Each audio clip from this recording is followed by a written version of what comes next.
In the middle of the Australian outback, where the heat borders on unbearable and the horizon seems never to change, there is a city that defies common sense.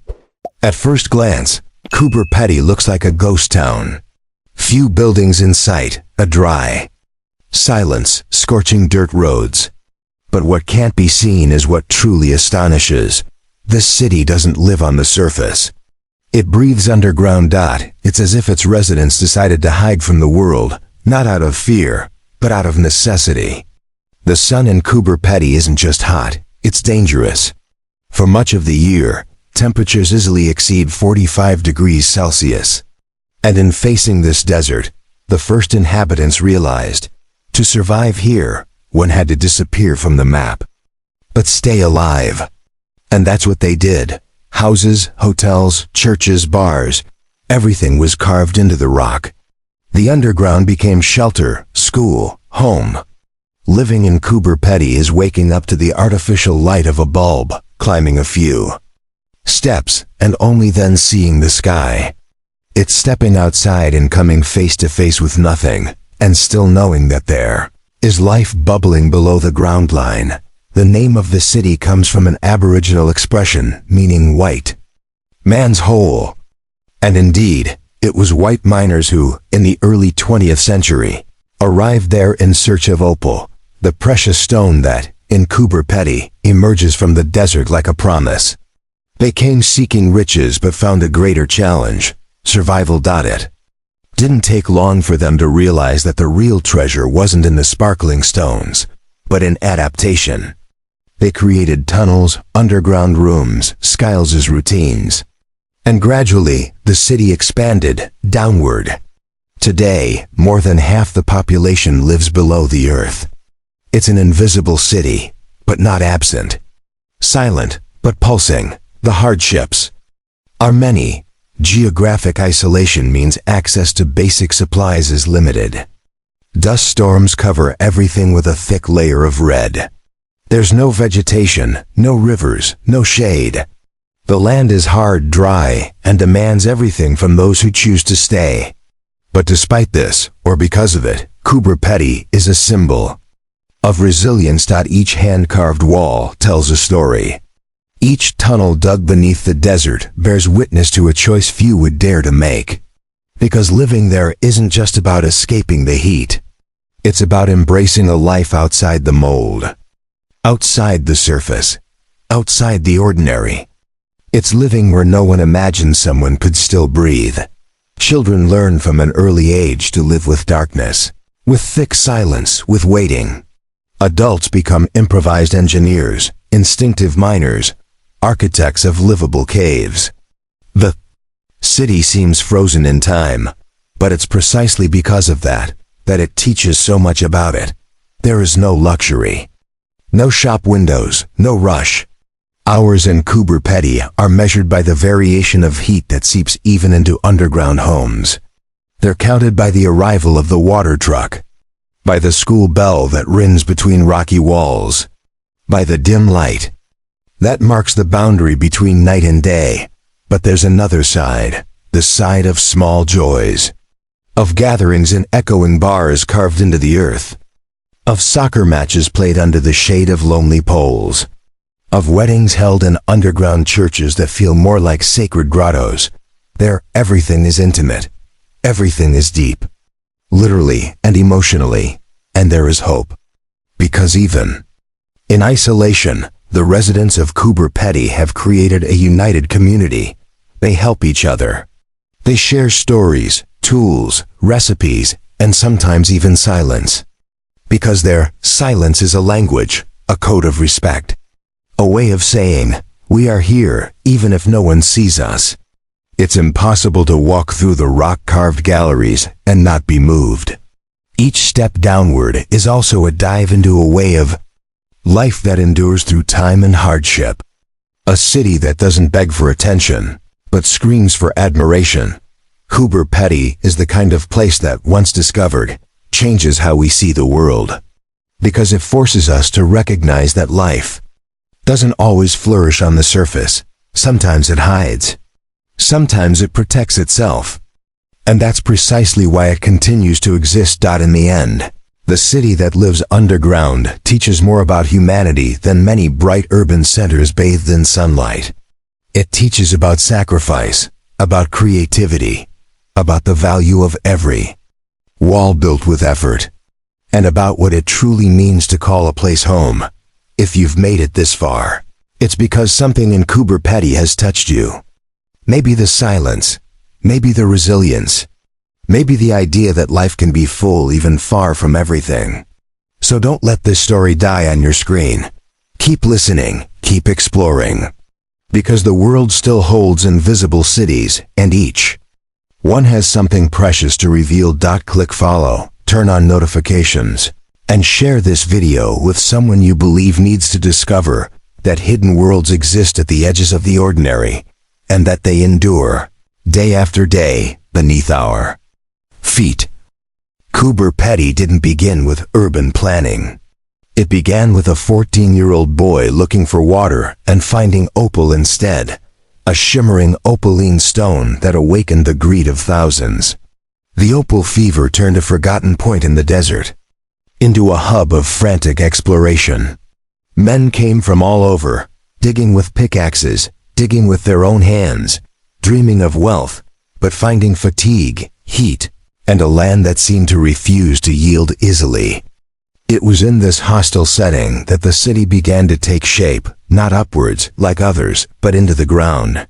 Over the decades, Coober Pedy's topography became a true underground labyrinth. There are houses with 3 bedrooms, full kitchens, functional bathrooms, and even living rooms with televisions, all carved into rock. The temperature down there remains constant, between 22 and 24 degrees. While outside the thermometer can exceed 50. For many, living underground seems claustrophobic. For the locals, it's shelter, strategy, resistance. One of the biggest curiosities about Coober Pedy is what lies beneath the feet of those walking through the city. There are underground restaurants where the smell of home-cooked food travels through long, narrow tunnels. There are hotels where tourists sleep in comfortable caves, experiencing for a night what residents live every day. There are churches that seem pulled from biblical tales, silent, carved into sandy rock, with stained glass windows lit artificially and stone pews that echo every step. But it's not just the architecture that makes Coober Pedy unique. City is home to one of the most multicultural communities in the Australian interior. With fewer than 2,000 residents, there are more than 45 nationalities represented. Greeks, Italians, Croats, Afghans, Aboriginal people, English, and many others live side by side, sharing the heat, the land, and the risks. This diversity is reflected in the food, customs, and accents that echo even in the quietest tunnels. This coexistence, however, is not always easy. The city bears scars of racial and social disputes.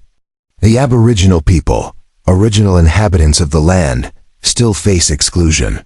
Many live in isolated areas, in precarious conditions. Integration between groups is fragile, sustained more by necessity than reconciliation. Still, amid the difficulties, stories of friendship, mutual support, and silent solidarity emerge among those who share the darkness to survive. The children of Coober Pedy attend underground schools, play ball on dust-covered courts, and learn early on that living there requires creativity. To play, they often have to imagine spaces, turn corridors into racetracks, draw on the ground with stones instead of chalk. There's no mall, no movie theater, but there are stories. Stories told by grandparents around stone tables, stories whispered by miners during breaks, stories that make the city a place of living memory. Mining is still the heart of the city. Those walking down the dirt roads see small piles of sand and holes multiplying like antholes. Each hole is a hope. Some residents dedicate their whole lives to digging, sometimes without finding a single valuable stone. Others get lucky and, overnight, become rich, or at least rich enough to keep trying. Opal still seduces, still feeds dreams. But it also destroys spines, bursts eardrums, and demands a heavy toll from those who challenge the earth. Healthcare is limited. There's only one small hospital, with scarce resources and a small staff. Severe cases need to be flown to larger cities. Medical solitude is a reality. Many elderly people face illness without ongoing care. But neighborly solidarity fills part of that gap. Some people learn to help, to listen, to tend, not as a profession, but as a way of living. Water in Coober Pedy is more valuable than gold. It's brought in by trucks and stored carefully. Showers are short, washing is rationed, every drop counts. And that changes people's relationship with consumption. One learns to value the essential, not to waste. To live with little, and still live well. In this desert, water is more than a resource. It's a lesson. In the city, cemeteries are also underground. Not out of superstition, but by necessity, they bury deep. They visit rarely, but they always remember. Every grave is a reminder that living there is a choice, but also a legacy. The city, even invisible to those who pass by quickly, is full of felt absences, and each silence is, in fact, a whispered name. Residents say what keeps the city alive is the sound of the earth. It's the noise of digging, of footsteps. In the tunnels, of laughter muffled by walls. It's as if the whole city is always in conversation with itself. Coober Pedy breathes to its own rhythm, slow and ancestral. Some say living there is like being on another planet. And in a way, it's true. The arid landscape, the mounds of earth, the sky that seems distant, everything resembles lunar scenery. So much so that the area has been used in science fiction films. But fiction, in Coober Pedy, doesn't need a script. Just look around. Internet access is limited. Communication with the outside world is slow. But that doesn't stop the news from arriving. And when it does, it's discussed among residents like news from a parallel universe. Because there, life follows a different rhythm. What's a scandal in the big city is merely a curiosity underground. In the scorching heat of the desert, work doesn't stop. Even with temperatures nearing the unbearable, people go out, carry tools, haul opal, dig. Sweat pours as if it's part of the routine. And no one complains. They just go on. As if they know that in such a harsh land, those who stop lose their rhythm of life. At night, the city changes. The stars appear with terrifying clarity, as if the absence of urban light opens a portal to the sky. Residents come out, set up chairs on the rooftops of their tunnel homes, and simply watch. The desert silence is broken by soft conversations, by simple toasts, by quiet laughter. That's when the underground city breathes as one. Art also flourishes. There are underground galleries where sculptors carve their own homes, where painters use stone as canvas, where poets write about the loneliness of the underground and the strength of those who chose to live there. Creativity, like life, finds cracks even in the most hostile desert. Parties are rare, but intense. When a wedding happens, the whole city is invited. When someone discovers a valuable stone, they share.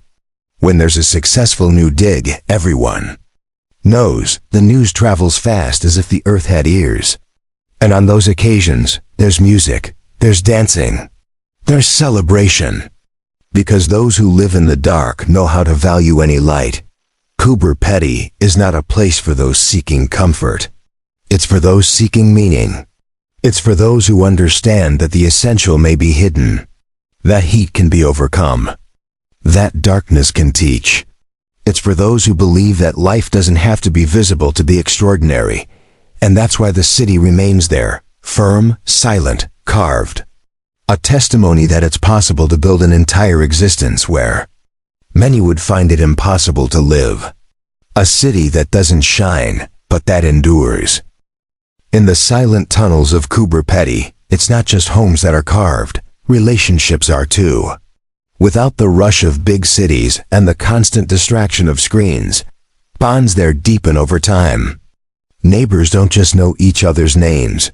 They know each other's stories, pains, victories, and dreams. There's a kind of listening that feels ancient, a way of caring that has survived even when everything around turned to consumption. In the controlled darkness of the caves, a light blooms that cannot be seen, only felt, the presence of another as an essential good. Many residents say the land teaches them more than any school ever could. It teaches patience, persistence, trust. It teaches that not every excavation yields a reward, but that no effort is in vain.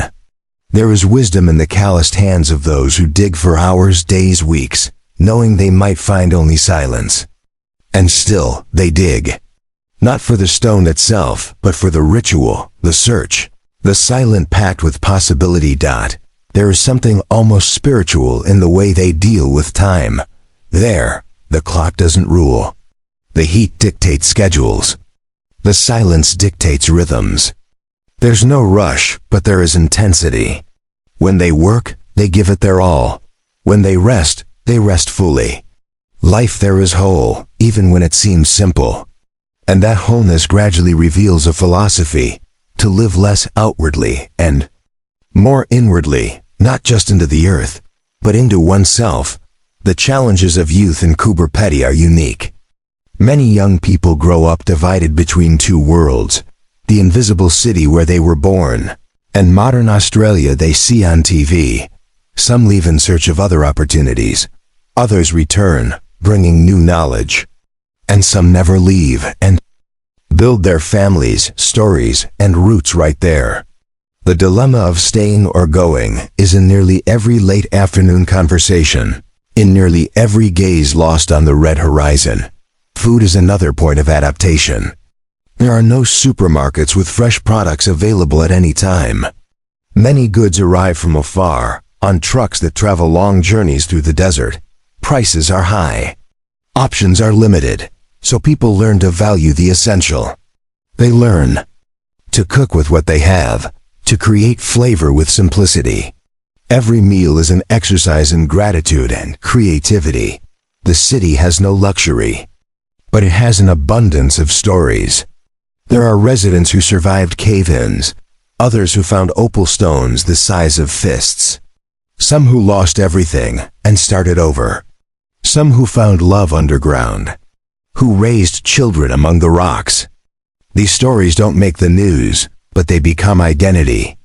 And it's in them that the city sustains itself. The underground churches, with their stone-carved benches and crosses without gold, convey a quiet spirituality. Their people don't shout, they pray with their whole bodies. Many attend not only out of faith, but out of a need for silence. Faith in Coober Pedy is less spectacle and more presence. It's in the act of sharing water, in helping someone dig, in the hope that, even without seeing the sky, there's meaning in moving forward. Older residents remember when there was no electricity, when kerosene lamps lit up the muggy nights, when tunnels were dug by hand, when the city was just a rumor. These memories live in the walls, in the narrow corridors, in charcoal-drawn maps. And by telling these stories, they keep alive the memory that everything was built with effort, sweat, and faith. Children grow up hearing those stories. They grow up knowing they live in a special place, not for being pretty, but for being resilient. They learn early to respect silence, to walk carefully, to recognize the sound of the earth. They grow up perhaps less anxious, more observant. They know the outside world is different, but not necessarily better. Because there, despite everything, they are seen. During the hottest days, many stay inside their underground homes. They read, fix tools, listen to the radio, bake bread. The heat outside is nearly unbearable, but inside, there is life. A life hidden but pulsing. As if the city sleeps during the day and awakens at night. And in fact, when the sun sets, the city emerges. Bars fill up, conversations loosen. Laughter escapes. Local art is not just resistance, it's beauty. There are murals carved directly into walls. Poems passed down from generation to generation. Sculptures made of stone, metal, bone. Everything becomes raw material. Everything can be reinvented. Because in Coober Pedy, creativity is a form of survival. And each artwork is also a scream. We are here. Transport is limited. Many use old, dusty, adapted vehicles.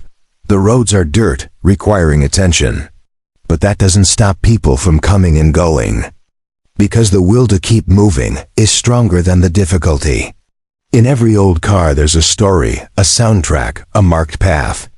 The roads, even rough, are part of daily life. Alternative medicine finds its space there. Many residents turn to teas, massages, ancient rituals. Not out of distrust for modern medicine, but out of necessity and culture. Some say the desert teaches how to heal with less, how to live with less, and how to listen more to one's own body. Pets are treated as family members. Dogs, cats, even parrots share space with humans. They protect, offer company, warn of intrusions. In a city where silence reigns, the sounds of animals gain even more presence. They are part of life, part of affection. The city has faced floods, even in the desert. Sudden rains flooded tunnels, brought down structures, scared residents. But they also brought water, brought hope. And after the mud came rebuilding. Because there, starting over is a daily verb. Coober Pedy is also the stage for unusual love. Stories, weddings celebrated in caves, candlelit dinners without windows, proposals made between rocks. Romance there is raw, but deep. There's no ostentation. But there is commitment. Because those who love underground love with what they have. And that is enough. The economy revolves around opal, tourism, and small local initiatives. Handicrafts, services, food. Every resident finds a way to contribute. To earn just enough. To not depend entirely on the outside. Self-sufficiency, even partial, is a silent goal. The music is diverse. Ranges from country to reggae, from rock to silence. Many learn to play instruments on their own. There are local bands, small parties with loud music, and nights when someone just sits with a guitar and plays for themselves. And that alone is enough to fill the cave with soul. The elderly are respected as guardians of knowledge. Their words carry weight. Their advice is worth more than manuals. They are the ones who remember, who guide, who warn. And when one of them passes, the whole city bows. Because there, time lived is not measured in years. It's measured in stories left behind. Coober Pedy can't be explained in short words. It's a city that must be felt, that must be carved, that must be listened to. A place where every stone carries silence, every tunnel holds secrets, and every resident is a living chapter of a story that keeps being written, even when no one is watching. Even underground, the sky is not forgotten. On cooler nights when the desert heat gives way to biting cold, many residents climb to the surface just to gaze at the stars. Up there, the Australian sky is a silent and absolute spectacle. No light pollution, no buildings, no distractions. Those who live in Coober Pedy know. It is in the contrast between the underground and the infinite that balance is found. The city teaches, in silence, that one does not need to be seen to touch what is highest. The city's schools are small, but solid. Educators reinvent themselves every day to keep children curious, even when the heat, the lack of materials, and the physical isolation weigh heavily. Classes take place both in classrooms and in adapted caves, and the school curriculum blends formal education with lessons from underground life. Math is taught, yes, but also how to recognize an imminent landslide by its smell. Science is taught, but so is care for silence. There, every lesson has immediate application and vital importance. Tourists who arrive, even if amazed by the city's eccentricity, don't always grasp the depth of its routines. For many, Coober Pedy is just a weird city that lives underground. But those who listen more closely quickly realize a philosophy of life exists there. A way of being that defies the noise of the modern world, that resists the lure of appearances, and that places its faith in continuity, resilience, and communion as vital forces. Many visitors are astonished by the lack of bars on windows, security, cameras, or walls. It's not that crime doesn't exist, but fear seems to. In Coober Pedy, bonds replace alarms. Knowing everyone creates an invisible safety net. A sense of belonging that prevents many mistakes before they even happen. It's not utopia, but a reality upheld by conscious choices, every day. Community radio is still one of the most powerful means of local connection. It broadcasts music, announcements, prayers, and sometimes just the sound of the wind. Some say the radio is the soul of the city. That it makes echo through the rocks the certainty that a collective heartbeat pulses there. Many residents leave the radio on all day, not out of loneliness, but for company. As if that invisible voice confirmed, you are not alone. The underground houses, known as dugouts, are not all the same. Some are simple, others incredibly sophisticated, with movie theaters, art galleries, even jacuzzis. It all depends on creativity and effort. There are families who dig out their own rooms over years, expanding their homes slowly, like someone growing roots. These homes are not built in a weekend. They are sculpted with patience, sweat, and love. Local festivities, though modest, are unforgettable. There are street parties with traditional dances, swap meets, parades of decorated trucks. But what leaves the greatest mark are the community dinners, where everyone brings something, and no one is left out. It's in these gatherings that more than food is shared, stories, memories, hopes are exchanged. And in that moment, what each person has matters less than how present they are.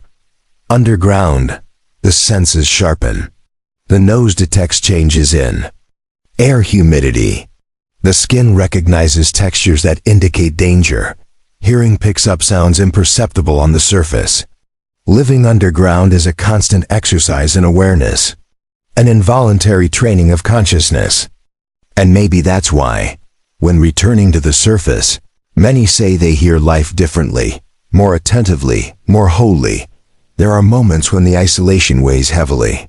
When a health emergency demands a long journey to the nearest hospital. When the connection to the outside world fails. When news of a distant loved one arrives too late.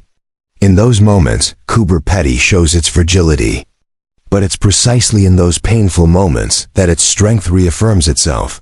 There is always someone willing to help. To drive for hours. To lend a phone.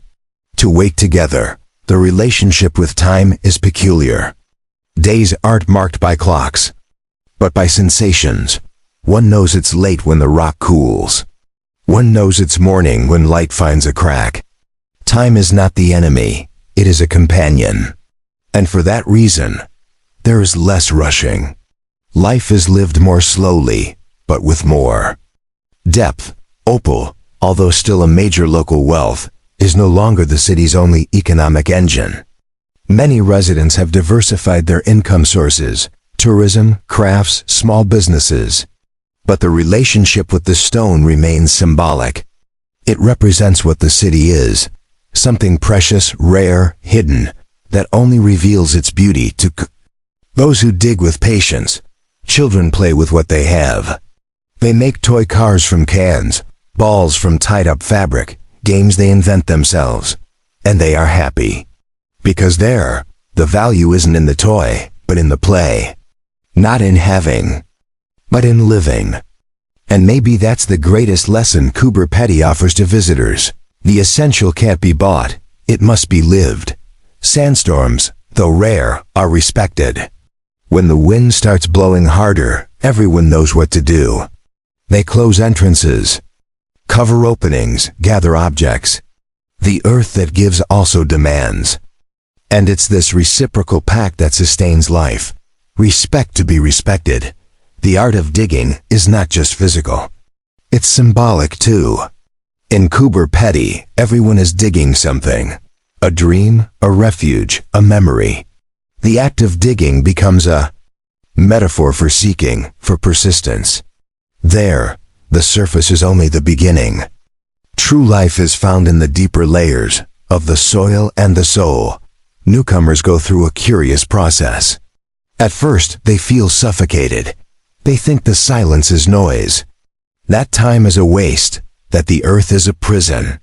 But slowly, the body adapts, the mind slows down, the gaze adjusts. And before they know it, they belong. They no longer want to leave. Because they've discovered that freedom, there, is silent, but real. Funerals in Coober Pedy are moving. The entire city stops. Everyone attends. Not out of obligation, but connection. Death there is understood as continuity, as a return to the earth that embraced. Many request to be buried near the caves they lived in. And even in farewell, there is beauty. There is respect. There is community. The welcome signs at the city's entrance don't promise grandeur or glamour. They promise authenticity. Coober Pedy, underground life, real people. And that's exactly it. A place where life is carved, where masks don't survive, and where the truth, even hidden beneath tons of rock, always finds room to breathe.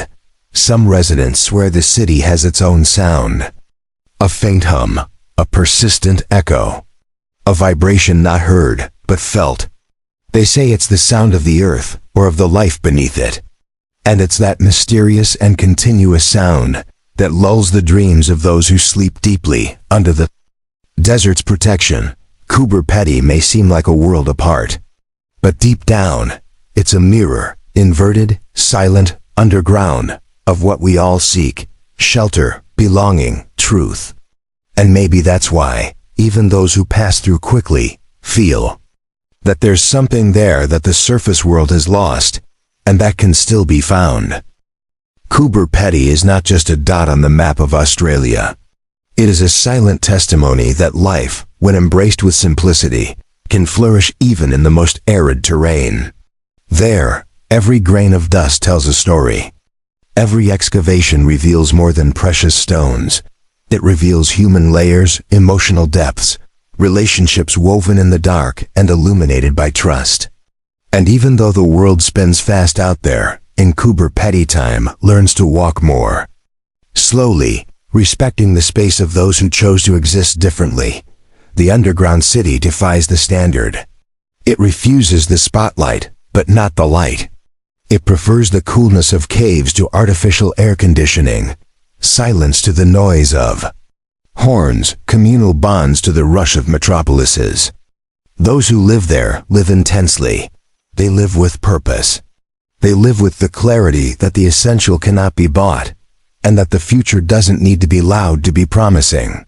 The depth of the place is not just in the soil, but in the collective soul. It's not easy. The desert heat punishes. The isolation weighs. Public infrastructure is limited. But despite, or perhaps because of, that, the local population has developed something rare, a deeply rooted, genuine sense of solidarity that is not learned from books but inherited in practice. Every act of help is not a favor, it's instinct. It's the continuity of a silent pact.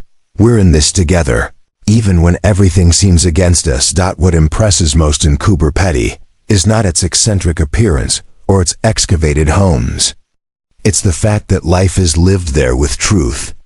And truth, in times of appearances, is a revolution. It's as if the entire city says, we don't need to prove anything to the world, only live what we are. And that, in itself, is a powerful form of resistance. Tourism, which grows year after year, brings curious visitors from all over the planet. Many leave with exotic photos, with memories of a different experience. Few realize that what they saw there wasn't just a way of living, but a way of being. And that's what Coober Pedy offers most preciously, the chance to rediscover values the modern world has forgotten.